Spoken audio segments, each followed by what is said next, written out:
I'm sure you've watched enough police shows or just regular television shows to have heard the phrase in the Miranda rights, you have the right to remain silent. Anything you say can and will be used against you in a court of law. If you haven't heard that, then I would suggest that you just type that phrase into YouTube and see all the numerous ways that that phrase is twisted and applied here in America. And most democratically run nations around the world have something similar to it in their Bill of Rights, that you don't have to say anything, but if you do say something, whatever you say, we're going to use it against you. Yeah, that's another way of wording the same thing. If you're not silent, we will use what you say against you. Anything you say can and will be used against you in a court of law. Think about that for just a moment. Welcome to Leading Leaders Podcast. 5-minute videos, 5 days a week. I'm J Loren Norris with Leading Leaders Podcast.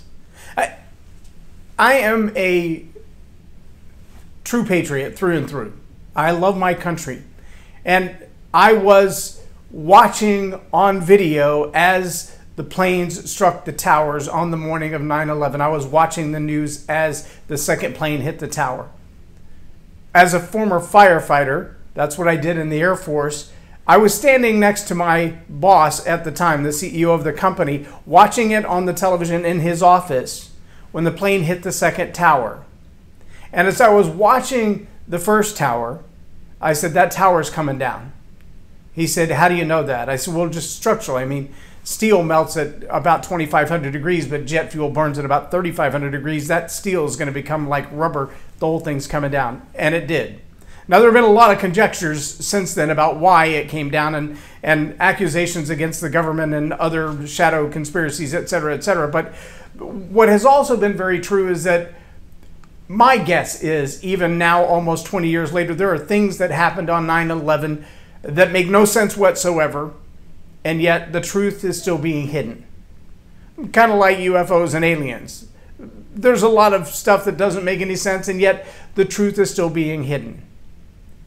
Now, I know as well as you do, as a leader of any level, there are certain things you just can't tell everyone because, as the old phrase from the 1930s and 40s says, loose lips sink ships. So there are certain need-to-know basis of information that shouldn't be discussed because not everybody can be trusted with that information. I get that. That's why our military and our governments, they have different levels of secret or top secret or beyond top secret security clearances, and only certain people know. I also know this, that there are certain things that certain parts of our government know that they won't even tell our current sitting president or the one previous to that or the next one, because the president is a temporary employee where some of these people have been around for decades.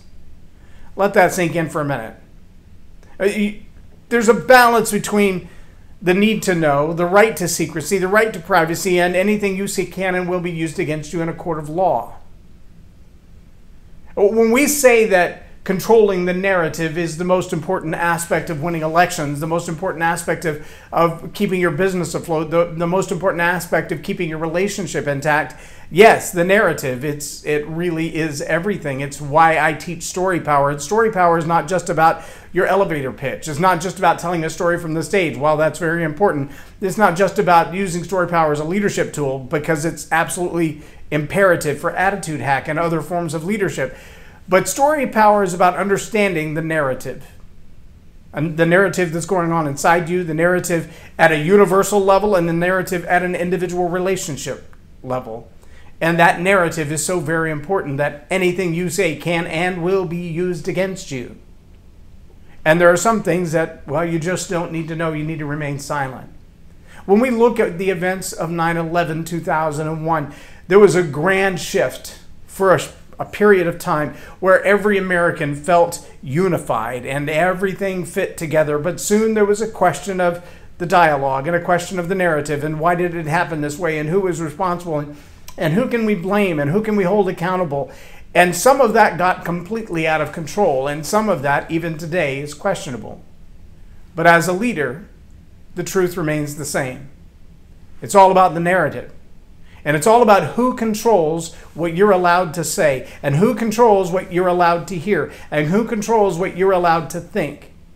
And so long as there are other people suppressing the narrative, as long as there are other people saying what you can say and can't say, who you can talk to and who you can't talk to, freedom is still on a razor's edge.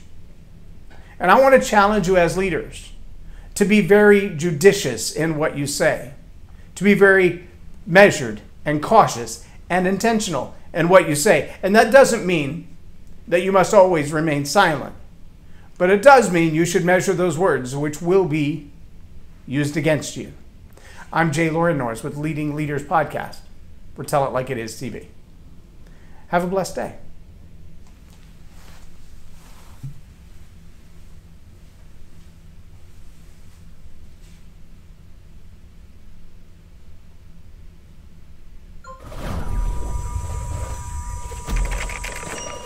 Subscribe now for our extensive video library of leadership lessons promoting faith, family, and freedom.